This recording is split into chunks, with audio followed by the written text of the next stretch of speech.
Hey guys, I'm Props, and today I'm making Starkiller's Lightsaber from the Force Unleashed game series. So the first thing you're going to want to do is go through and print this out.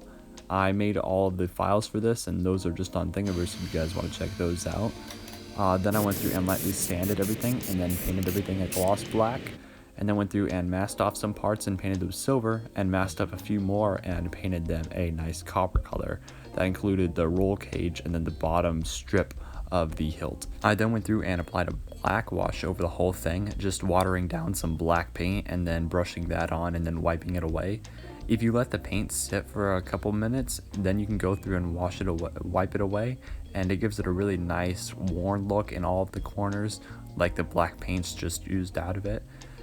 Then went through and painted the kyber crystal a chrome silver, and then rubbed that through a Sharpie just to give it the nice metallic red look to it. And I went through and glued all the parts together. I used some CA glue that dries clear to glue in the kyber crystal, just so I didn't get any of that fogging that normal super glue has. You could also use hot glue, but I didn't want to get any of the strings that hot glue gets sometimes, so I just went with CA glue. And I think you can find this stuff on Amazon if you guys want it. Then I went through and assembled all the parts, sliding in the kyber crystal chamber. And then, yeah, overall I think this turned out really nice. I'm really pleased with how all the paint apps turned out, and the silver and the weathering looks really nice for this. If you guys want to check this out on my Etsy shop, I have this and a few other lightsabers for sale on there.